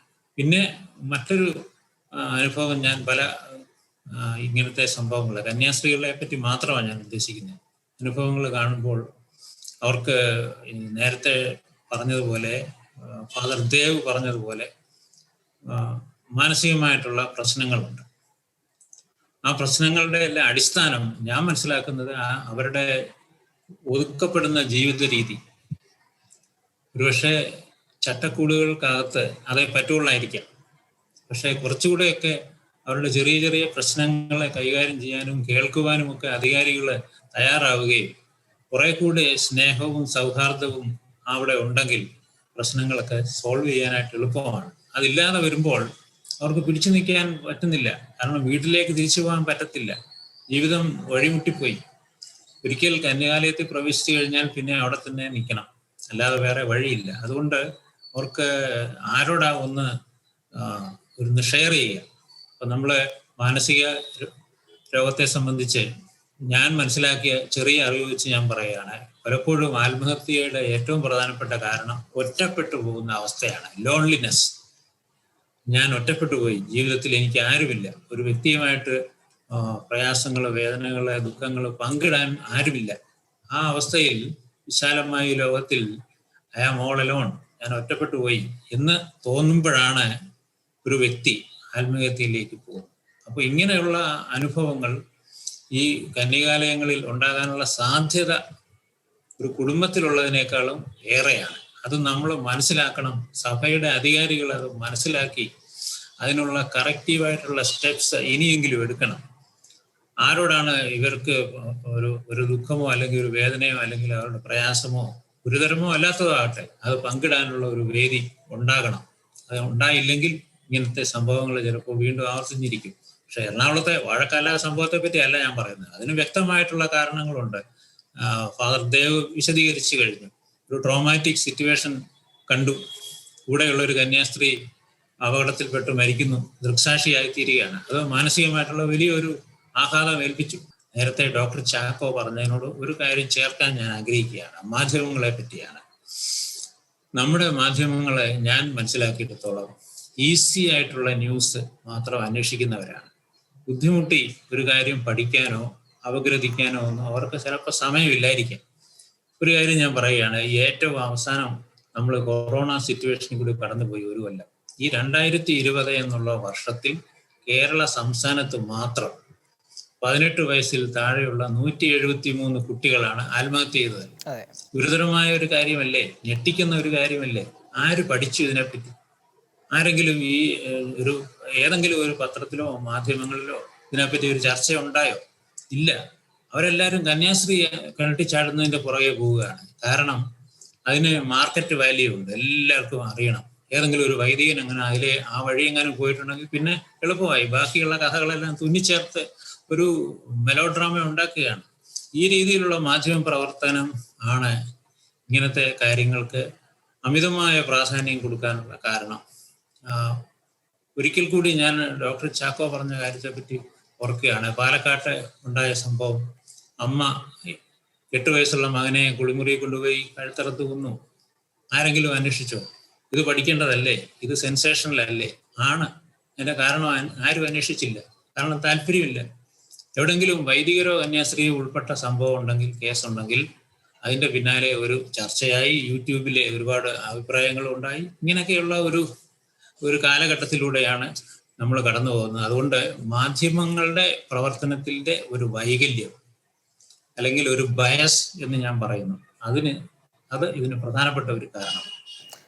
വളരെ ശ്രദ്ധേയമായ നിരീക്ഷണമാണ് doctor Sibi Mathews IPS. Doctor Chacko Kalamparambil, ഇവിടെ ഡോക്ടർ സിബി മാത്യൂസ് വളരെ ശ്രദ്ധേയമായ നിർദ്ദേശങ്ങളാണ് ഇവിടെ മുന്നോട്ട് വെച്ചത്. ഒന്ന്, നമുക്കറിയാം കേരളത്തിലെ സന്യാസ സമൂഹങ്ങളെല്ലാം തന്നെ കേരളത്തിലെ സാധാരണക്കാരായ ജനങ്ങളെ അവരുടെ സാമൂഹിക സാമ്പത്തിക എല്ലാ മേഖലയിലും അവരെ സമുദ്ധാരണമാണ് അവരുടെ ലക്ഷ്യം. എല്ലാ ആത്മീയമായിട്ടൊക്കെ അവരെ കൈപിടിച്ചെടുത്തുന്ന ഒരു സമൂഹമാണ് സന്യാസ സമൂഹം. എന്നാൽ അവരുടെ മാനസികാരോഗ്യം ചെക്ക് ചെയ്യാനുള്ളൊരു സംവിധാനം സഭയിൽ ഉണ്ടോ? അല്ലെങ്കിൽ അവർക്ക് ഡിപ്രഷൻ ഉണ്ടോ? അവർ മാനസികമായിട്ട് ഒരു വലിയ ഒരു അരക്ഷിതാവസ്ഥയിലാണോ ജീവിക്കുന്നത് എന്ന ഒരു ചെക്ക് പോയിന്റ് നമ്മുടെ സംവിധാനങ്ങളിൽ ഉണ്ടോ? ഇല്ലെങ്കിൽ അതുകൂടി നമ്മൾ പോസിറ്റീവായിട്ട് ആ സജഷനെ കൂടി കാണേണ്ടതല്ലേ ഡോക്ടർ ചാക്കോ കളാമറമ്പിൽ? നമ്മളുടെ സഭാ സംവിധാനങ്ങളുടെ ഭാഗമായി ഇപ്പൊ ഒരാള് വൈദിക വൃത്തിക്കോ സന്യാസ വൃത്തിക്കോ ആയിട്ട് ചേരുന്ന സമയങ്ങളിൽ സ്വാഭാവികമായിട്ടും ഇത്തരം കാര്യങ്ങള് സഭ പരിശോധിക്കുന്നുണ്ട് എന്നുള്ളതാണ് എനിക്ക് സഭയിൽ നിന്ന് കിട്ടുന്ന അറിവ്. അതോടൊപ്പം ആർക്കും എപ്പോ വേണമെങ്കിലും ഒരു മനുഷ്യന്റെ ജീവിതത്തിൽ എന്തും സംഭവിക്കാം. ഒരു പ്രത്യേക സാഹചര്യത്തിലൂടെ കടന്നു പോകുമ്പോൾ പറ്റുന്ന ഒരാൾക്ക് ഡിപ്രഷൻ ഉണ്ടാവാം. ഞാൻ ഒരിടത്ത് വായിച്ചതാണ്, ശരിയോ എന്ന് എനിക്ക് അറിഞ്ഞുകൂടാ, അത് ശ്രീമാർ സാറിനൊക്കെ പറയാൻ പറ്റുമായിരിക്കും. ഒരു സ്പ്ലിറ്റ് സെക്കൻഡ്സിൽ അല്ലെങ്കിൽ ഫ്യൂ സെക്കൻഡ്സിൽ ഒരു മനുഷ്യൻ 24 മണിക്കൂറിനുള്ളിൽ ഇത്തരത്തിലുള്ള ഡിപ്രഷനോ അല്ലെ മാനസിക അസ്വസ്ഥങ്ങളോ ഉണ്ടാകാത്ത മനുഷ്യരില്ല. പക്ഷെ അത് ഫ്ലെയർ അപ്പ് ചെയ്തുകൊണ്ട് അല്ലെങ്കിൽ അത് വളർന്നു വർദ്ധിച്ച് ആ തരത്തിലേക്ക് പോകുന്ന സാഹചര്യങ്ങൾ ഉണ്ടാവാം. അത് ഇവിടെ ആദ്യം സൂചിപ്പിച്ച പോലെ സിസ്റ്റേഴ്സും വൈദികരും എല്ലാവരും മനുഷ്യരാണ്. അവര് കടന്നു പോകുന്ന സാഹചര്യങ്ങള് തീർച്ചയായിട്ടും അവരെ അത്തരത്തിലുള്ള പ്രഷറൈസ് ചെയ്യുന്ന സാഹചര്യങ്ങളിലൂടെ ചിലപ്പോൾ കടന്നു പോയിട്ടുണ്ടാവാം. പക്ഷെ ഞാൻ മനസ്സിലാക്കുന്നത് ക്രൈസ്തവ വിശ്വാസം അനുസരിച്ച് അടിസ്ഥാനപരമായി യേശുക്രിസ്തുവുമായിട്ട് ഒന്നായിരിക്കുന്ന ഒരു വ്യക്തിക്ക്, ഞാനത് സിബിമാൻ സാറിനോട് ചേർത്ത് വായിക്കാൻ ആഗ്രഹിക്കും, ഒന്നായിരിക്കുന്ന ഒരു വ്യക്തിക്ക് ഒരിക്കലും അത്തരത്തിൽ എനിക്ക് തോന്നുന്നില്ല ഇത്തരത്തിലുള്ള ഒരു നിരീക്ഷണം അല്ലെങ്കിൽ ഇത്തരത്തിലുള്ള ഒരു പ്രതിസന്ധി എപ്പോഴും ഫേസ് ചെയ്യേണ്ടി വരുമെന്ന്. കാരണം നമ്മുടെ വിശ്വാസം അതാണ്. മാനസികാസ്വാസ്ഥത്തിന് ഒരുപക്ഷെ ബയോളജിക്കൽ ആയിട്ടുള്ള അല്ലെങ്കിൽ മെഡിക്കൽ പരമായിട്ട് വൈദ്യശാസ്ത്രപരമായിട്ടുള്ള കാരണങ്ങൾ ഉണ്ടാവാം. മാനസികാസ്വാസ്ഥത്തിന് മറ്റു പല കാരണങ്ങളുണ്ട്, നമ്മുടെ വിസ്തരണത്തിൽ അത് കാണുന്നുണ്ട്. അപ്പൊ ഓട്ടോമാറ്റിക് ആയിട്ട് ഏത് തരത്തിലുള്ളതാണെന്ന് വിവേചിച്ചറിഞ്ഞ് അതിനെ തിരുത്തേണ്ടതിനെ തിരുത്താൻ, ചികിത്സിക്കേണ്ടതിനെ ചികിത്സിക്കാൻ മറ്റു മാർഗങ്ങളിലൂടെ തിരുത്തേണ്ടതിനെ തിരുത്താനുള്ള സംവിധാനം സഭയിലുണ്ട് എന്നാണ് ഞാൻ മനസ്സിലാക്കുന്നത്. പക്ഷെ അതിനൊരു വസ്തുതയുണ്ട്.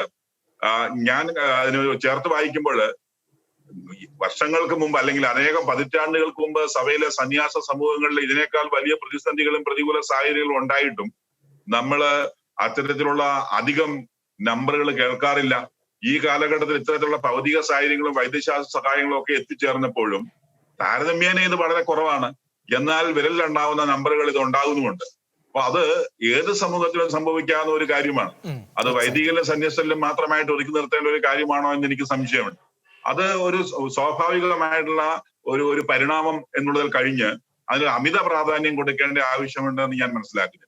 അതേസമയത്ത് സാറ് സൂചിപ്പിച്ചതുപോലെ, ശ്രീമാൻ സാർ സൂചിപ്പിച്ചതുപോലെ 173 കുട്ടികളെ 2020 ആത്മഹത്യ ചെയ്തിട്ട് അതിനെക്കുറിച്ച് ഒരു വിഷയമെടുക്കാനോ ചർച്ച ചെയ്യാനോ പഠിക്കാനോ ഇവിടുത്തെ മാധ്യമങ്ങളോ അല്ലെങ്കിൽ ഇവിടുത്തെ പൊതുബോധമോ ആർജവം കാണിക്കുന്നില്ല എന്ന് പറയുമ്പോൾ ഇതിന്റെയൊക്കെ പിന്നിലുള്ളത് സമൂഹത്തോടുള്ള പ്രതിബദ്ധതയോ ഇത്തരം പ്രശ്നങ്ങളെ അഡ്രസ് ചെയ്ത് പരിഹരിക്കാനുള്ള താല്പര്യമല്ല, മറിച്ച് അവർക്ക് താല്പര്യമില്ലാത്ത ചില പ്രസ്ഥാനങ്ങളെയും സമുദായങ്ങളെയും വ്യക്തികളെയും ചിന്തകളെയും ഒക്കെ ഏതെങ്കിലും വിധത്തിൽ ഇകഴ്ത്തി കാണിച്ച് സമൂഹത്തിന് മുമ്പിൽ അവരൊന്നുമല്ല എന്ന് കാണിക്കാനുള്ള ഒരു പരിശ്രമം നടക്കുന്നുണ്ടോ എന്ന് സംശയിക്കേണ്ടിയിരിക്കുന്നു. തീർച്ചയായിട്ടും ഇത്തരം പ്രവർത്തനങ്ങൾ കാണുമ്പോൾ അതാണ് എനിക്ക് പറയാൻ. വ്യക്തമാണ്. ഡോക്ടർ ചാക്കോ കളാമ്പറമ്പിൽ. ഫാദർ ദേവ് അഗസ്റ്റിൻ, ഇവിടെ സന്യസ്തരുടെ വിഷയത്തിൽ ഡോക്ടർ സിമാദോസ് പറഞ്ഞൊരു കാര്യം പ്രസക്തമല്ലേ? അതായത് ഈ ഒരു സന്യാസ സമൂഹത്തിന്റെ ഈ ഒരു 4 ചുവരുകൾക്കുള്ളിൽ ഇവർ നിൽക്കുമ്പോൾ ഇവരുടെ ഒരു വിഷമങ്ങളോ ആകുലതകളോ ഒക്കെ ഇവർക്ക് പരസ്പരം പങ്കിടാനുള്ള ഒരു വേദികൾ, ആ ഒരു വേദി എല്ലാ ഇടങ്ങളിലും ഉറപ്പുവരുത്തേണ്ടതല്ലേ? നമ്മൾ ചാനലിലിരുന്ന് ഉടുപ്പൂരിപ്പോയ അല്ലെങ്കിൽ മഠത്തിൽ നിന്ന് ചാടിപ്പോയ 1-2 പേര് അഭിപ്രായം പറയുന്നു എന്ന് വിചാരിച്ച് കേരളത്തിലുള്ള അല്ലെങ്കിൽ ഇന്ത്യയിലുള്ള 99,000-ഓളം സന്യസ്തരും ഇതുപോലെ വീർപ്പുമുട്ടുന്നവരാണ് എന്നൊരു സ്റ്റേറ്റ്മെൻറ്റ് നമുക്ക് ഇറക്കാൻ പറ്റില്ല. അപ്പോൾ ഞാൻ ശാസ്ത്രീയമായൊരു കാര്യം പറയാനുള്ളത്, നമ്മൾ പ്രകൃതിയിലേക്ക് നോക്കി കഴിഞ്ഞാൽ നമുക്കറിയാം അതിൻ്റെ ഒരു നാച്ചുറൽ ടെൻഡൻസി എന്ന് പറയുന്നത് ഗ്രോത്ത് ആൻഡ് മൾട്ടിപ്ലിക്കേഷനാണ്. പ്രകൃതിയിലെ ഏതൊരു സ്പീഷീസിനെയും വളരാനും അതിൻ്റെ പ്രജനനത്തിനും സാധ്യമാകുന്ന കാര്യങ്ങളെയാണ് എവല്യൂഷണറി ആയിട്ട് അത് സപ്പോർട്ട് ചെയ്യാറ്. അപ്പോൾ അത് വെച്ച് നോക്കുമ്പോൾ സന്യാസം എന്ന് പറയുന്നത് ചിലപ്പോൾ ഒരു അൺനാച്ചുറൽ ആയിട്ട് നമുക്ക് തോന്നിപ്പെട്ടേക്കാം. പക്ഷേ ഞാൻ പറയുക അതൊരു super natural way of living ആണ്. ആ സൂപ്പർ നാച്ചുറൽ വേ ഓഫ് ലിവിങ്ങിന് നമുക്ക് സാധ്യമാകണമെങ്കിൽ അതിന് തക്ക രീതിയിലുള്ള വൈകാരികമായ പക്വതയും മാനസികമായ ഉറപ്പും വേണ്ട വ്യക്തികളായിരിക്കണം. സാറ് നേരത്തെ പറഞ്ഞൊരു കാര്യമുണ്ട്, വളരെ ചെറുപ്രായത്തിൽ കന്യാമഠത്തിലേക്ക് വരുന്ന വ്യക്തികൾ എന്ന് പറയുന്നത്. അമേരിക്കയിലെ മിനിസോട്ട യൂണിവേഴ്സിറ്റി 1986 നടത്തിയൊരു പഠനമുണ്ട്. 180ഓളം വരുന്ന പ്രായമായ കന്യാസ്ത്രീകളിൽ പഠനം നടത്തിയതാണ്. അൾഷിമേഴ്സ് ഡിസീസുമായി ബന്ധപ്പെടുത്തി നടത്തിയ ഒരു പഠനമാണ്. പക്ഷെ അവർ വന്ന ഒരു ഇൻട്രസ്റ്റിംഗ് ആയിട്ടുള്ളൊരു ഫൈൻഡിങ് എന്ന് പറയുന്നത്, മഠത്തിൽ ചേരുന്ന 22-ാം വയസ്സിൽ അവർ മഠത്തിൽ ചേരുമ്പോൾ ഉള്ള ഒരു ഡാറ്റ അവരുടെ കയ്യിലുണ്ട്. കാരണം അവരുടെ ഒരു ബുദ്ധിപരമായ കഴിവുകൾ, അവരുടെ ഇമോഷണൽ കപ്പാസിറ്റിയെ അളക്കാൻ പറ്റിയ ഒരു ഡയറി, ഒരു ഡാറ്റ അവിടുത്തെ ശാസ്ത്രീയമായി അവർക്ക് നിരീക്ഷിക്കാൻ പറ്റിയിട്ടുണ്ട്. അപ്പോൾ അവർ മനസ്സിലാക്കിയ ഒരു കാര്യം, ഈ മഠത്തിൽ ചേരുന്ന സമയത്ത് വളരെ യങ് ഏജിൽ ഇമോഷണൽ കപ്പാസിറ്റി, ഇമോഷണൽ സ്ട്രെങ്ത് കൂടുതലുള്ള ആളുകളിൽ അവർ ആ കന്യാസ്ത്രീകളിൽ ആയുസ് കൂടുതലും അവർ കൂടുതൽ സന്തോഷവതികളാണെന്ന് കണ്ടെത്തിയിട്ടുണ്ട്. അത് വളരെ ശാസ്ത്രീയമായ ഒരു പഠനമാണ്. നമ്മൾ ഗൂഗിളിൽ സെർച്ച് ചെയ്ത് നോക്കിയാൽ നമുക്ക് കൃത്യമായിട്ട് അറിയാം. നൺ സ്റ്റഡി എന്നാണ് അത് അറിയപ്പെടുക. അപ്പോൾ നമ്മൾ മനസ്സിലാക്കേണ്ട ഒരു കാര്യം, വളരെ പക്വമായ, വളരെ ഒരു സാധാരണയിൽ നിന്ന് കുറച്ച് കൂടുതൽ തരത്തിൽ തന്നെ ബുദ്ധിപരമായും മാനസികമായും കുറച്ച് സ്ട്രെങ്ത് വേണ്ട ഒരു കാര്യമാണ് ഈ ഒരു സൂപ്പർ നാച്ചുറൽ ജേണി. അപ്പോൾ അത്തരത്തിലുള്ളൊരു ആളുകളാണോ കന്യാസ്ത്രീ മഠങ്ങളിൽ വരുന്നത് എന്നുള്ളത് നമ്മളൊരു സ്ക്രീനിങ് നടത്തണം. നേരത്തെ ചോദിച്ചതുപോലെ വളരെ ശാസ്ത്രീയമായൊരു സ്ക്രീനിങ് അവിടെ നടത്തപ്പെടുന്നുണ്ടോ എന്നുള്ളതാണ് നമ്മൾ ചോദിക്കേണ്ട ഒരു ചോദ്യം. ഡോക്ടർ ദേവ് അഗസ്റ്റിൻ, ഡിപ്രഷൻ എന്ന് പറഞ്ഞാൽ വളരെ സങ്കീർണമായ ഒരു സാഹചര്യമാണല്ലോ. ആ ഒരു അവസ്ഥയെ നമുക്ക് സുഖപ്പെടുത്തുക എത്രത്തോളം സാധ്യമാണ്? മാനസികാരോഗ്യ പ്രശ്നങ്ങളിൽ ചികിത്സിച്ച് ഏറ്റവും നല്ല രീതിയിൽ മാറ്റാൻ പറ്റുന്ന ഒരു ട്രീറ്റ്മെന്റ് ആണ്. വ്യക്തമാണ്. അവിടെ സാറ് പറഞ്ഞത് അവിടെ മരുന്നുണ്ടോ എന്നൊരു ചോദ്യം മാത്രമാണ് ചോദിച്ചത്, അതാണ് ചോദ്യം. ഓക്കെ, മരുന്ന് കൊടുത്ത് ചികിത്സിക്കാൻ പറ്റുന്ന മാനസികാരോഗ്യ പ്രശ്നങ്ങളിലെ ഏറ്റവും പ്രധാനപ്പെട്ട, വളരെ നിസ്സാരമായ ഒരു ടാബ്ലറ്റിൽ കൈകാര്യം ചെയ്യാൻ പറ്റുന്ന ഒരു മാനസികാരോഗ്യ പ്രശ്നമാണ് ഡിപ്രഷൻ. നമ്മളിവിടെ തെറ്റിദ്ധരിക്കുക എന്നുള്ളത് ഡിപ്രഷനെയും ഡിപ്രസീവ് സിംറ്റംസിനെയും നമ്മൾ തെറ്റിദ്ധരിക്കുകയാണ്. നമ്മളൊരു പരീക്ഷ തോൽക്കുന്നു, ഒരു ആൾക്ക് സങ്കടം വരുന്നു, നമ്മൾ പലപ്പോഴും പറയാം അവന് ഡിപ്രഷൻ അടിച്ചു പോയി എന്ന് പറയും. പക്ഷെ നമ്മൾ ഒരു സീരിയസ് ആയിട്ടുള്ള ഒരു മാനസികാരോഗ്യ പ്രശ്നമല്ല അതൊരു ഡിപ്രസീവ് സിംറ്റമാണ്. നോർമലായിട്ടുള്ള ഒരു ജീവിതത്തിന്റെ പ്രതിസന്ധികളിൽ ആർക്കും വരാവുന്ന ഒരു പ്രശ്നമാണ്. ഇപ്പോൾ കൊറോണ വന്ന് കുറേ പേർക്ക് ജോലി നഷ്ടപ്പെട്ടു, സാമ്പത്തികമായ ക്ലേശങ്ങളുണ്ട്, അവർക്കൊക്കെ ഡിപ്രസീവ് സിംറ്റംസ് ഉണ്ടാകാം. എന്ന് പറഞ്ഞാൽ ജീവിതത്തോട് താല്പര്യം തോന്നുന്നില്ല, വളരെ ലോ ഒരു മൂഡ്, ഒന്നും ചെയ്യാൻ മനസ്സിലൊരു ഇഷ്ടം തോന്നുന്നില്ല, ചിലപ്പോൾ ഒരു കുറ്റബോധം തോന്നുന്നു, ഭയങ്കര ക്ഷീണം തോന്നുന്നു. ഇതൊക്കെ ഡിപ്രസീവ് സിംറ്റംസ് ആണ്. പക്ഷേ അതൊരു വിഷാദ രോഗത്തിൻ്റെ അവസ്ഥയിലേക്കുണ്ടോ എന്നുള്ളതാണ് പ്രധാനപ്പെട്ടത്. അപ്പം നമ്മൾ ഈ നമ്മൾ തെറ്റിദ്ധരിക്കുന്ന ഈ ഒരു വിഷാദ രോഗം പല ആളുകൾക്കും ഉണ്ടാകില്ല എന്നുള്ളതാണ് പ്രധാനപ്പെട്ട ഒരു കാര്യം. പക്ഷേ ഈ വിഷാദ രോഗം ഉണ്ടെങ്കിൽ അത് കൃത്യമായി നമ്മൾ ചികിത്സിക്കണം. അപ്പോൾ നമ്മൾ നേരത്തെ പറഞ്ഞതുപോലെ അതിന് ബയോളജിക്കൽ കോഴ്സ് ഉണ്ടെങ്കിൽ കൃത്യമായി നമ്മൾ മരുന്നുകൾ കൊടുക്കണം. ഒരു സൈക്കോളജിക്കൽ ഇഷ്യൂ ഉണ്ടെങ്കിൽ തെറാപ്പിയോ കൗൺസിലിങ്ങോ കൊടുക്കണം. സോഷ്യൽ ഇഷ്യൂസ് ഉണ്ടെങ്കിൽ അവർ ജീവിക്കുന്ന സാഹചര്യങ്ങളിൽ മാറ്റങ്ങൾ വരുത്തണം. അപ്പോൾ ഈ 3 രീതിയിലും നമ്മൾ അപ്രോച്ച് ചെയ്യുകയാണെങ്കിൽ മാനസികാരോഗ്യ പ്രശ്നങ്ങളെ ഒരു നല്ല പരിധി വരെ നമുക്ക് കൈകാര്യം ചെയ്യാൻ പറ്റുന്നുള്ളതാണ്. അത് പലപ്പോഴും പൊതുസമൂഹത്തിന് അത് കൃത്യമായി അറിവില്ലെന്നും പലരും അത് ചില തെറ്റിദ്ധാരണകൾ ഇപ്പോഴും കൊണ്ടു നടക്കുന്നുണ്ട്. വളരെ വളരെ ശ്രദ്ധേയമാണ് അത് ഫാദർ ദേവകൃഷ്ണൻ പറഞ്ഞത്. ഈ പ്രേക്ഷകർക്കും വളരെ ഒരു പ്രതീക്ഷ നൽകുന്ന, വളരെ ശ്രദ്ധിച്ച് വായിക്കേണ്ട ഒരു കാര്യം കൂടിയാണ് ഫാദർ ദേവകൃഷ്ണൻ ഇവിടെ സംസാരിച്ചത്. ഈ ചർച്ചയുടെ ഏറ്റവും അവസാന ഘട്ടത്തിലേക്ക് നമ്മൾ പോകുമ്പോൾ ഡോക്ടർ സിബി മാത്യൂസിൽ ചർച്ചയുടെ അവസാന ഘട്ടത്തിലേക്ക് പോകുമ്പോൾ ഡോക്ടർ സിബി മാത്യൂസ്, ഇത്തരം ആത്മഹത്യകളെ കുറിച്ചുള്ള പഠനങ്ങൾ എല്ലാ ഏജ് ഗ്രൂപ്പുകളിലും അങ്ങ് നടത്തിയിട്ടുണ്ടാകാം, എല്ലാ മതപരമായിട്ടുള്ള കണക്കുകളും അങ്ങ് പരിശോധിച്ചിട്ടുണ്ടാകാം. ഈ മതം എന്നൊരു ഫാക്ടർ ഈ ആത്മഹത്യയായിട്ട് ഏതൊക്കെ തലത്തിലാണ് ബന്ധപ്പെട്ട് നിൽക്കുക? വളരെ പ്രസക്തമായ ഒരു കാര്യമാണ് താങ്കൾ ചോദിച്ചത്. ഞാൻ ആ വിഷയത്തെ പറ്റി പഠിച്ചിട്ടുണ്ട്. മതവിശ്വാസം എന്ന് പറയുന്നത് ഈ ആത്മഹത്യാ പ്രവണതയെ നിയന്ത്രിക്കുവാനുള്ള ഏറ്റവും പ്രധാനപ്പെട്ട ഒരു കാരണമാണ്. എൻ്റെ പഠനത്തിൽ, കേരളവുമായി ബന്ധപ്പെട്ട എൻ്റെ പഠനത്തിൽ ഞാൻ മനസ്സിലാക്കിയത്, കൃത്യമായ കണക്കുകൾ എൻ്റെ പുസ്തകത്തിൽ ഞാൻ പറഞ്ഞിട്ടുണ്ട്. ഇസ്ലാമിൻ്റെ വിശ്വാസത്തിലാണ്, അതായത് മുസ്ലിങ്ങളുടെ ഇടയിലാണ് ആത്മഹത്യകൾ ഏറ്റവും കുറവ്. വളരെ കാര്യമായ ഒരു വ്യത്യാസം മറ്റു സമുദായങ്ങളുമായിട്ട് നോക്കുമ്പോൾ ഉണ്ട്. അതിൻ്റെ കാരണം വളരെ തീക്ഷ്ണമായിട്ടുള്ള വിശ്വാസം, വളരെ ചെറുപ്പം മുതലേ കിട്ടുന്ന മതപരമായിട്ടുള്ള ആ പഠനം, ആ ഒരു വിശ്വാസം. അപ്പോൾ എല്ലാ മതങ്ങളും ആത്മഹത്യ തെറ്റാണെന്ന് പറയുന്നു. ആത്മഹത്യ ചെയ്ത വ്യക്തികൾക്ക് പരലോകത്ത് ചെന്നാൽ പോലും മോക്ഷം കിട്ടുകയില്ല എന്നുള്ളതാണ് പ്രധാനപ്പെട്ട മതങ്ങളുടെ എല്ലാം തന്നെ പഠനം. അതിൽ തന്നെ ഇസ്ലാമിൻ്റെ തീക്ഷ്ണമായ വിശ്വാസം. പിന്നെ രണ്ടാമത്തെ കാര്യം, അവരുടെ ഇടയിലുള്ള ആ സാഹോദര്യം. ഏതെങ്കിലും ഒരു വ്യക്തി പ്രയാസപ്പെടുന്നുണ്ടെങ്കിൽ മറ്റുള്ളവർ അയാളോട് ഒരു സഹാനുഭൂതി കാണിക്കുകയും സഹായിക്കുകയും ചെയ്യുന്ന ആ ഒരു പ്രവണത പ്രധാനപ്പെട്ടതാണ്. നേരെ മറിച്ച് ജനസംഖ്യാനുപാതമായിട്ട് നോക്കുമ്പോൾ ഹിന്ദുക്കളുടെ ഇടയിലാണ് ആത്മഹത്യ വളരെ കൂടുതൽ. നമുക്കറിയാവുന്നതുപോലെ ഹിന്ദുമതം വളരെ പല കാരണങ്ങളാലും ജാതിയുടെയും വിശ്വാസത്തിൻ്റെയും ഒക്കെ അടിസ്ഥാനത്തിൽ ഒരുപാട് തട്ടുകളായിട്ട് നിൽക്കുകയാണ്. ആ വിഭജനമുണ്ട് അവിടെ. അതിപ്പോഴും മാറ്റമൊന്നുമില്ല. ക്രൈസ്തവരുടെ ഇടയിൽ പറയുകയാണെങ്കിൽ ജനസംഖ്യാ അനുപാതമായി തന്നെ നിൽക്കുന്നു, ഏതാണ്ട് ഈക്വലായിട്ട് തന്നെ നിൽക്കുന്നു. അപ്പോൾ നമുക്ക് മതവിശ്വാസം പ്രധാനപ്പെട്ടതാണ്. അതുപോലെ തന്നെ യൂറോപ്പിൽ നടത്തിയ പഠനങ്ങളിൽ കാണുന്ന ഒരു കാര്യം, കത്തോലിക്ക വിശ്വാസത്തിലാണ് ആത്മഹത്യ ഏറ്റവും കുറവ്. അതായത് ചില രാജ്യങ്ങളുടെ കാര്യം പറയുകയാണെങ്കിൽ മെക്സിക്കോ എന്ന് പറയുന്ന രാജ്യം താരതമ്യേന ഒരു പൂർ കൺട്രിയാണ്.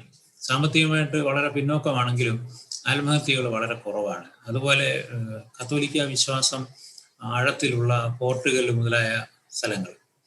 അതേസമയത്ത് പ്രോട്ടസ്റ്റന്റ് വിശ്വാസത്തിൽ വരുന്നവർ, അവർക്ക് ആ ഒരു വിശ്വാസ തീക്ഷ്ണത കുറവായിട്ടാണോ എന്ന് എനിക്ക് അറിഞ്ഞുകൂടാ. അതല്ലെങ്കിൽ അവരുടെ ജീവിതത്തെ പറ്റിയുള്ള ഒരു ചിന്താഗതി അല്ലെങ്കിൽ ഒരു കാഴ്ചപ്പാട് വ്യത്യാസമുള്ളതുകൊണ്ടായിരിക്കും. കുറെ കൂടി ഇൻഡിവിജ്വലിസ്റ്റിക്കാണ് അവർ. അതുകൊണ്ടാണ് അവരുടെ ഇടയിൽ ആത്മഹത്യകൾ കൂടുതലാണ്. അപ്പോൾ അതാണ് മതവിശ്വാസവുമായിട്ടുള്ള ബന്ധം പറയാനായിട്ടുള്ളത്. അതുപോലെ തന്നെ പിന്നെ ഒരു കാര്യം ആരും പറഞ്ഞില്ലെങ്കിലും, ഞാനത് എടുത്തു പറയാൻ ആഗ്രഹിക്കുന്നു. മദ്യപാനം, ആസക്തിയും ആത്മഹത്യയുമായിട്ട് വളരെ ഡയറക്റ്റ് ആയിട്ടുള്ള ഒരു ബന്ധമുണ്ട്. നമ്മുടെ പഠനത്തിൽ വന്ന ഒരു കാര്യമാണ്. പല മെഡിക്കൽ കോളേജിലെ സൈക്യാട്രി വിഭാഗത്തിലുമായിട്ട് ഞാൻ പോയി അവരുടെ കണക്കുകളെല്ലാം പരിശോധിച്ചിട്ടുണ്ട്. ആൽക്കഹോൾ എന്ന് പറയുന്നത് മദ്യപാനത്തിലേക്ക്, ഡിപ്രഷൻ ലേക്കും ആത്മഹത്യയിലേക്കും നയിക്കുന്ന ഒരു പ്രധാനപ്പെട്ട ഒരു ഘടകമാണ്. അതുകൊണ്ട് ഈ ഒരു മതപരമായിട്ടുള്ള വിശ്വാസം, അതുപോലെ ഓരോ മതവിശ്വാസത്തിലെയും ജനങ്ങൾ തമ്മിൽ എത്രത്തോളം ഇന്റഗ്രേഷൻ, എത്രത്തോളം സാഹോദര്യമുണ്ട്, പരസ്പരം സഹായിക്കാനുള്ള ഒരു സന്നദ്ധതയുണ്ട്, അല്ലെങ്കിൽ അതിനുള്ള സംവിധാനങ്ങളുണ്ട്. അതുപോലെ പ്രായമുള്ളവരുടെ ഇടയിലെ ആത്മഹത്യ ഇവിടെ പ്രസക്തമല്ലായിരിക്കും, എങ്കിലും ഞാൻ പറയുകയാണ്, പ്രായമുള്ളവരുടെ ഇടയിലെ ആത്മഹത്യ കേരളത്തിലാണ് മറ്റെല്ലാ ഇന്ത്യൻ സംസ്ഥാനങ്ങളെക്കാളും കൂടുതൽ. അപ്പോൾ അവിടെ നമുക്ക് അവരെ ഒറ്റപ്പെട്ടു പോകാറുണ്ട്. നമ്മൾ പലപ്പോഴും കാണാറുണ്ട്, നടതള്ളുന്നു എന്നൊക്കെ പറഞ്ഞ ചില സംഭവങ്ങളെ പറ്റി കാണാറുണ്ട്. അവരെ ഭാരമായി തീരുന്നു, സാമ്പത്തികമായിട്ടുള്ള വരുമാന മാർഗമില്ല, അപ്പോൾ വീട്ടുകാർക്ക് അവർ ഭാരമായി തീരുന്നു. അപ്പോൾ അവരെ അൺവാണ്ടഡ് ആണെന്ന് തോന്നുന്നു, എന്നെ ആർക്കും വേണ്ടാന്ന് തോന്നുന്നു, അങ്ങനെയുള്ളവരുടെ ആത്മഹത്യകൾ. അപ്പോൾ അതിൽ നമുക്ക് ക്രൈസ്തവരായിട്ടുള്ള ഒരുപാട് സംഘടനകൾ, അതിൽ സന്യാസ സഭകളും ഉണ്ട്, അല്ലാത്തവരുണ്ട്, അൽമാരുടെ ഉണ്ട്. അവർ ഇങ്ങനെയുള്ള വ്യക്തികൾക്ക് വേണ്ടി ഒരുപാട് കെയർ ചെയ്ത് ഒരുപാട് അവരെ ശുശ്രൂഷിക്കുന്ന സ്ഥാപനങ്ങൾ നടത്തുന്നുണ്ട്. അപ്പോൾ അത് പ്രത്യേകിച്ച് എടുത്തു പറയേണ്ട ഒരു കാര്യമാണ്, വളരെ പോസിറ്റീവായിട്ടുള്ള ഒരു കാര്യമാണ് ചെയ്യുന്നത്. ഈ രണ്ട് കാര്യങ്ങളാണ് ഇതിനെപ്പറ്റി എനിക്ക് പറയാനുള്ളത്.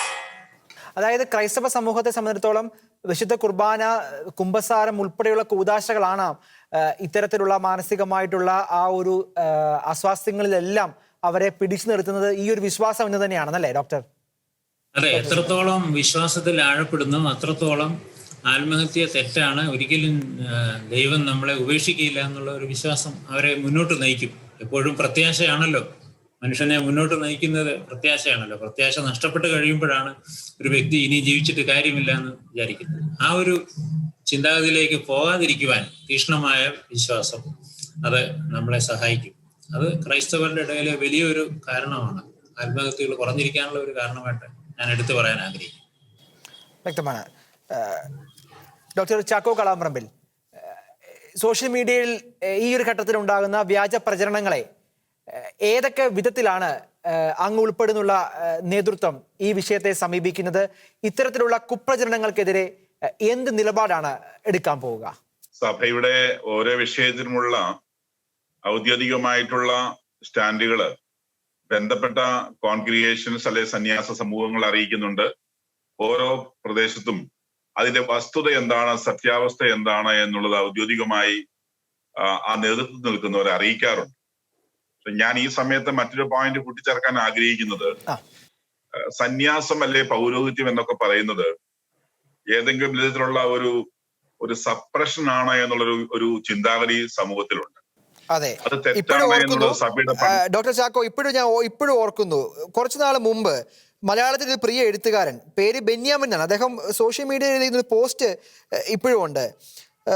സ്വന്തം പെൺമക്കളെ തുടർന്നും ജീവനോടെ കാണണമെന്നുണ്ടെങ്കിൽ സഭാസ്നേഹം എന്ന് പറഞ്ഞ് അവരെ അവിടെ നിർത്താതെ തിരിച്ച് വീട്ടിൽ കൊണ്ട് നിർത്തുക എന്ന് പറഞ്ഞ് ബെന്യാമിൻ എന്ന് പറഞ്ഞു എഴുത്തുകാരൻ എഴുതിയ പോസ്റ്റാണ്.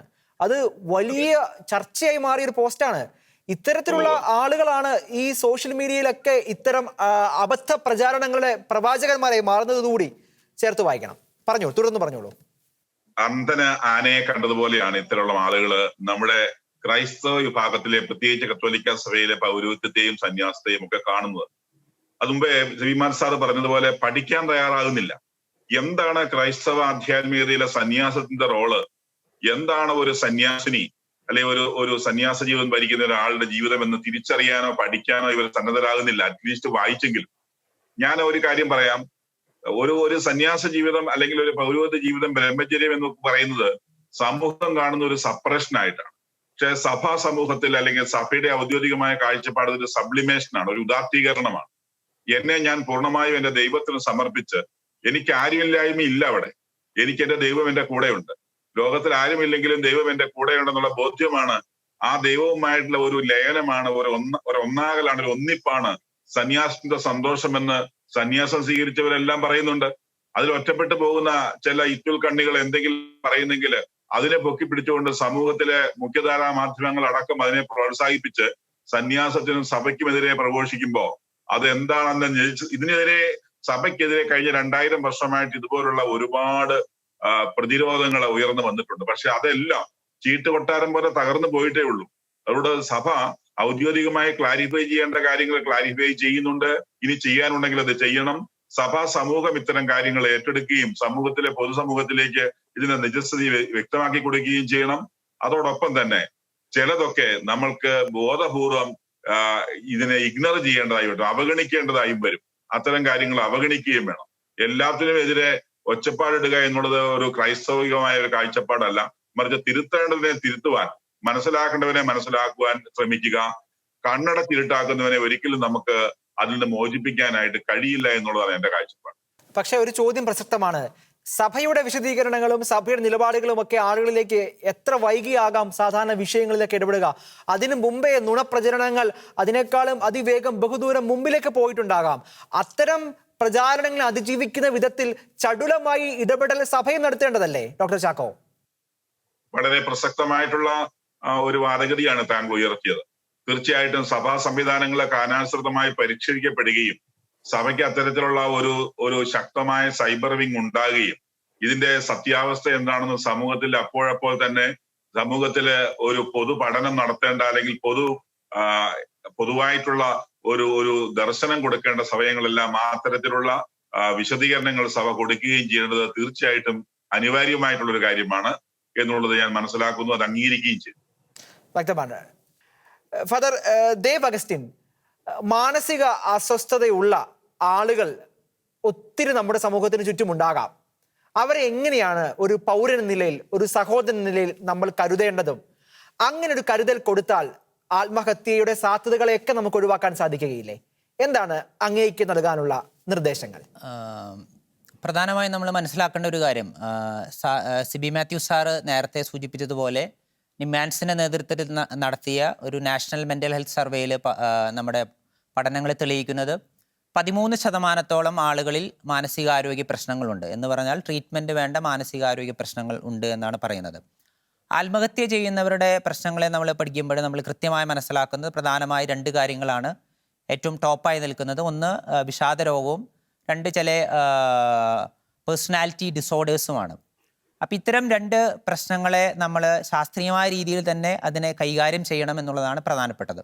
അപ്പോൾ അതിൽ നമുക്ക് പ്രധാനമായി പങ്കുവഹിക്കുന്നത് സമൂഹത്തിലെ അംഗങ്ങളെന്ന നിലയിൽ മാനസിക രോഗത്തോടുള്ള നമ്മുടെ മനോഭാവത്തിൻ്റെ മാറ്റമാണ് പ്രധാനപ്പെട്ടത്. അപ്പം നമ്മൾ ഉപയോഗിക്കുന്ന ചില വാക്കുകൾ, അവന് വട്ടാണ്, അല്ലെങ്കിൽ അവൻ അത്തരത്തിലുള്ള ചില വാക്കുകൾ, സ്റ്റിഗ്മറ്റൈസിങ് വാക്കുകൾ നമ്മൾ മാറ്റി നിർത്തിയാൽ മാത്രമേ ഇതിലേക്ക് ഒരു പോസിറ്റീവായിട്ടുള്ള എന്തെങ്കിലും കോൺട്രിബ്യൂഷൻ. അതായത് ചെറുപ്പം മുതൽ നമ്മൾ തമാശക്കാണെങ്കിൽ പോലും ആളുകളെ വിളിക്കാറുണ്ട് മണ്ടൻ, പൊട്ടൻ. ആ ചെറുപ്പത്തിലുള്ള ആ കാലം തൊട്ടുള്ള അത് മനസ്സിൽ കിടക്കുമായിരിക്കും. അത്തരമുള്ള കാര്യങ്ങളെ നമ്മൾ സ്റ്റിഗ്മറ്റൈസിങ് ആയിട്ടുള്ള അപ്രോച്ച് മാറ്റുക എന്നുള്ളതാണ്.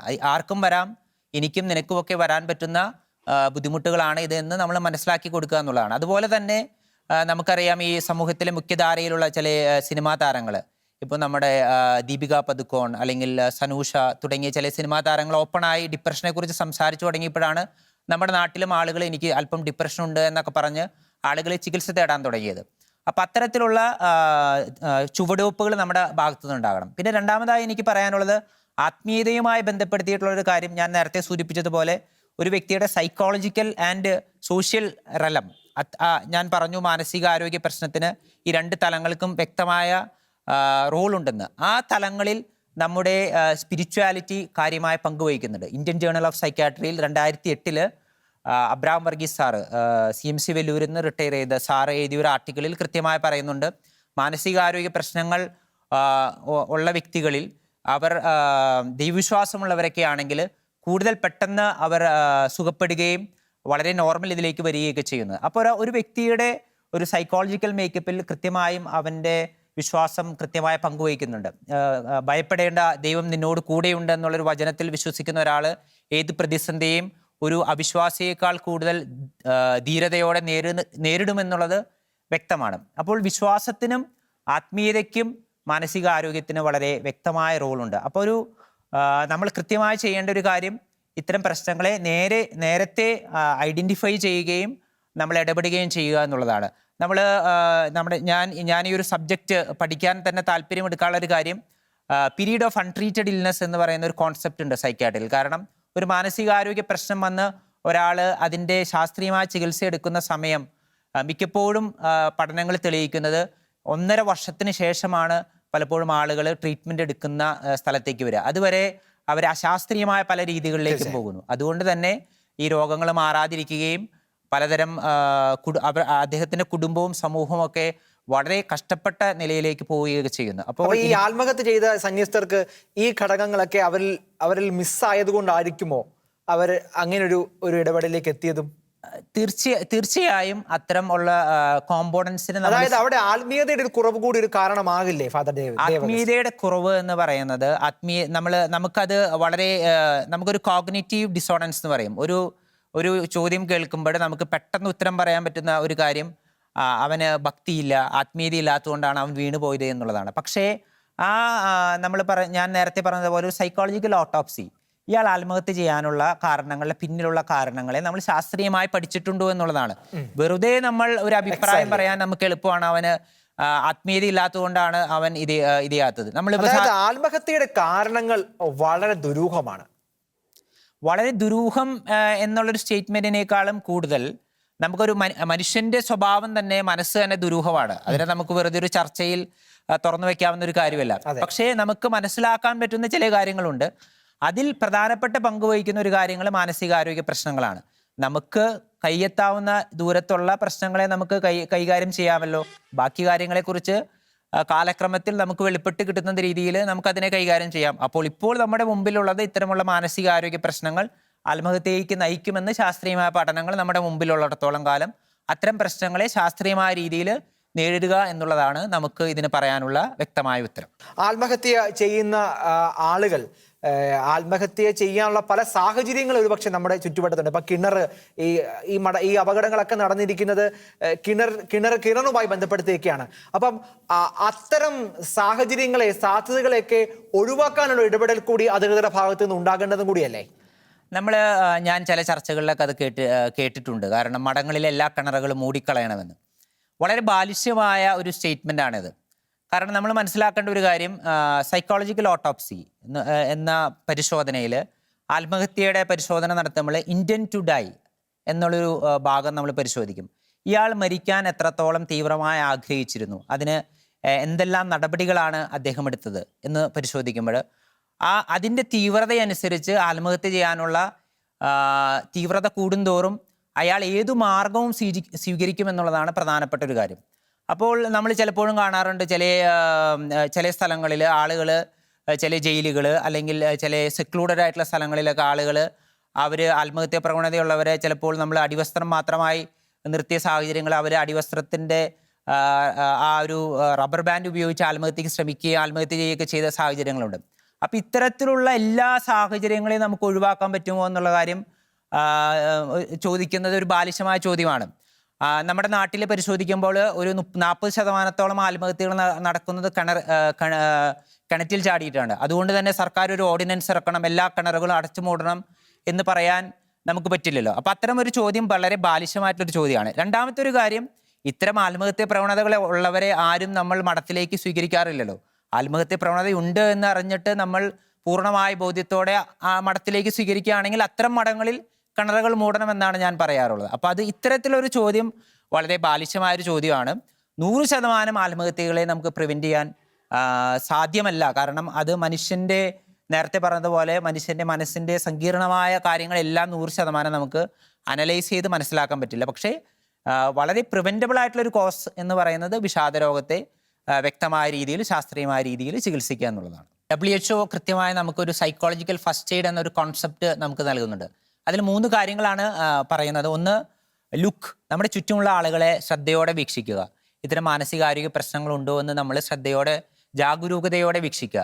2, ലിസൺ, സാറ് പറഞ്ഞതുപോലെ നമ്മൾ ശ്രവിക്കാൻ തയ്യാറാണെന്നുള്ള ഒരു തുറവി മനോഭാവത്തോടെ ആയിരിക്കുക. 3, ലിങ്ക് ചെയ്യുക എന്നുള്ളതാണ്. ഇത്തരം വ്യക്തികളെ കണ്ടു കഴിഞ്ഞാൽ അവരെ ശാസ്ത്രീയമായ രീതിയിൽ കൈകാര്യം ചെയ്യുന്നവരുമായി ലിങ്ക് ചെയ്യുക. അതൊരു ക്ലിനിക്കൽ സൈക്കോളജിസ്റ്റ് ആയിരിക്കാം, സൈക്കോ തെറാപ്പിസ്റ്റ് ആയിരിക്കാം, ഒരു സൈക്യാട്രിസ്റ്റ് ആയിരിക്കാം. അത്തരത്തിലുള്ള ആളുകളുമായി ലിങ്ക് ചെയ്യുക എന്നുള്ളത്. അപ്പോൾ ശാസ്ത്രീയമായൊരു സമീപനം നമ്മൾ സ്വീകരിക്കണം എന്നുള്ളതാണ് എൻ്റെ വ്യക്തിപരമായ അഭിപ്രായം. വ്യക്തമാണ്. ഡോക്ടർ സി വി മാധവസ്, ഏറ്റവും ഒടുവിൽ, ഏറ്റവും ചുരുങ്ങിയ വാക്കിൽ ഈ സമൂഹത്തിന്റെ മാനസികാരോഗ്യത്തിന് വേണ്ടി എന്താണ് ഓരോ വ്യക്തി നിലയിൽ നമ്മൾ എല്ലാവരും ചെയ്യേണ്ട കാര്യം? നമ്മൾ ചുരുക്കി പറയുകയാണെങ്കിൽ, ഏതെങ്കിലും ഒരു വ്യക്തിക്ക് മാനസികമായിട്ടുള്ള ഒരു അസ്വസ്ഥത അല്ലെങ്കിൽ ഒരു വിഷാദം അല്ലെങ്കിൽ ഒരു ദുഃഖം ഉണ്ടാക്കുന്ന ഒരു കാരണമുണ്ടെന്ന് ആരെങ്കിലും മനസ്സിലാക്കിയാൽ ആ വ്യക്തിയെ നമ്മൾ ബിഫ്രണ്ട് ചെയ്യുക, അല്ലെങ്കിൽ ആ വ്യക്തിയോടൊപ്പം ആയിരിക്കുക.